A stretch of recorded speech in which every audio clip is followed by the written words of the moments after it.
देखो ना, पहले वो देखो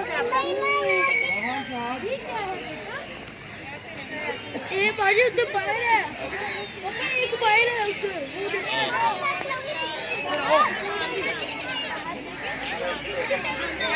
Zebra, beautiful animal.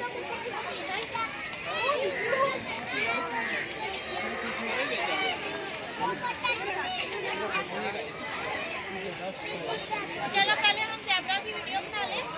ज़ेब्रा तो ज़्यादा ही दूर खड़े हैं।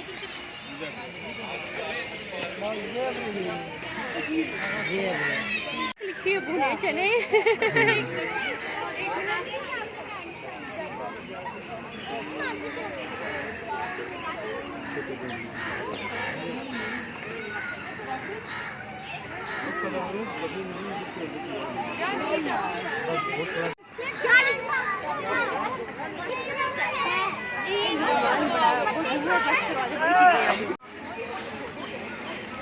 हिरन,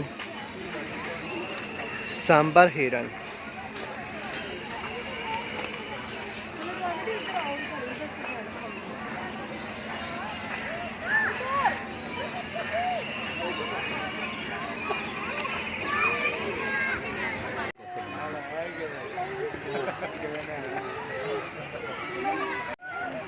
उधर से बना मेरी तरफ देखो। अभी आएगा वापस।